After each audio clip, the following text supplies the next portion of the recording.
Today is Sunday! Siyempre, Father's Day, mga Zez. Happy Father's Day sa lahat ng magigiting na ama dyan. So, bago ang lahat, siyempre, nag-church muna kami at ayan nga, merong appreciation gift sa mga fathers sa church. Happy Father's Day po! Pa-shoutout nga daw pala sa napaka-sexy naming Tita Jo at kay Tito Koy, Happy Father's Day! Itong si Amira, kanina pa nga niya tinatawag ang kanyang papa para mag-picture pero for the malabir nga ang kanyang ama kaya inuna ang chismis. O diba, change location pa nga daw sila? So after nga ng service mga sis ay napag-decidean nilang kumain dito sa Don Armando sa may Calasiao. Kung hindi nyo ito alam mga sis, dito lang yan sa tapat ng Robinsons Calasiao. For the malungkot nga ang asawa ko dahil wala nga daw akong pa-surprise sa kanya mga zez. Di balitain sa kulay gatas ng Amira asawa. So dahil nga Father's Day ngayon, maraming dine-in mga sis, kaya for the wait muna kami sa labas. Ayan na nga si Baby Nate ang pinsan ni Amira, na minsan ay pinagseselosan niya kapag binubuhat ko mga sis. So ayan na nga, papasok na kami mga sister for the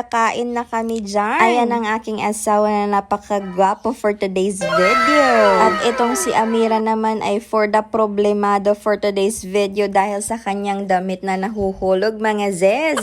Buti pa si Baby Nate doon at napakatahimik lang. So sabi ko nga kay Amira ay kumaway-kaway siya dyan mga sis. Sabi ko sa asawa ko for the video siya dyan mga sis para may pang vlog tayo. O ayan, kinukuha na nila ang ating order. Itong anak ko naman ay for the tampo dito sa gilid mga sis dahil nagkabungguan nga sila ni Vladimir. Ayan, for the kaway ka rin dyan Baby Nate na gwapo. Itong asawa ko naman ay for the tutok pa sa aking braso mga sis. Si Amira pala ang video dahil for the tampo nga siya dyan sa gilid mga sis. Diba masungit yan?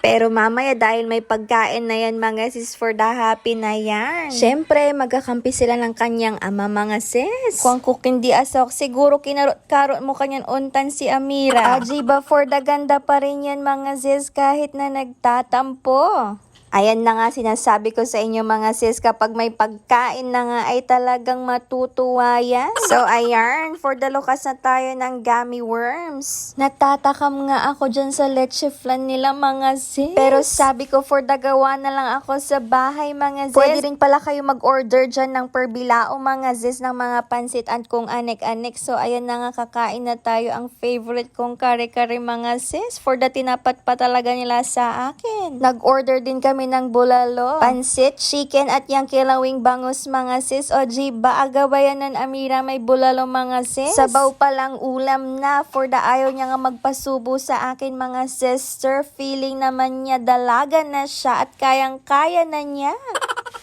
So, ayan, for the kaway-kaway din si Tita Aika at Tita Tonet. At saka si Vaneng na nasa mood for today's video.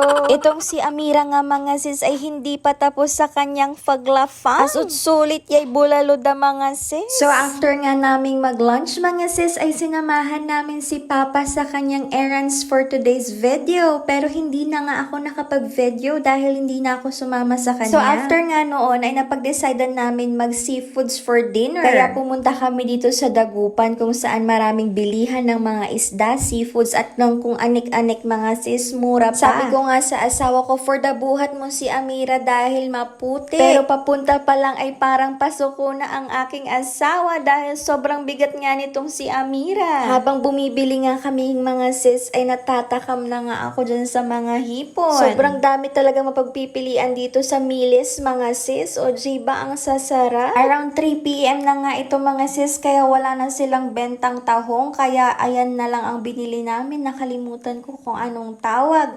At bumili na rin kami ng crabs at hipon. Ang bait nga ni kuya dahil kung ano na lang daw yung barya ko, yun na lang dahil wala siyang pamalit sa cheque, charis. Bumili na rin kami ng pusit na sweet mga sis. So ayan, pauwi na nga kami at ako ang taga-bit-bit dahil nga Father's Day. Syempre, lulutuin na natin mga sis. Kinakailangan nakadress ka mga sis pag magluluto ng seafoods para masarap. Char! Target lock nga yung hipon na yan mga sis dahil ang laki. Mura ko nga lang nabili yan mga sis dahil paalis na nga daw si ate. So naisipan ko nga ganyanin na lang nilagyan namin yan ng cling wrap mga sis at pinunasan ko yung table. Wag kayong issue. Ay for the magiling-giling manay asawak mga sis. Agto antay akaon manaya may video. Ayan na nga yung kapatid kong masipag kapag andito ang jowa. Charis. Ay, wag kayong magkakamali mga sis. Kapatid ko yan, ako ang panganay. Pero for the mas matangkad pa siya kesa sa akin.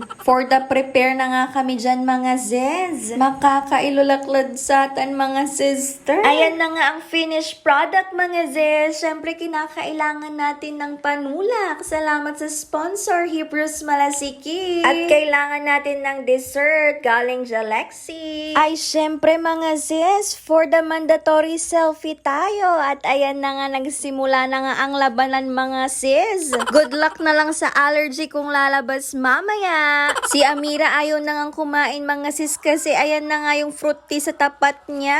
Ay for the masarap ang kain ng lahat mga sister. O ba? Ay for the ubos na ubos nga mga sis. Taob na taob, mais na lang ang tira. So like, follow, share, comment, and subscribe na kayo sa aming YouTube channel. Happy Father's Day po ulit sa lahat ng magigiting na tatay dyan. Bye!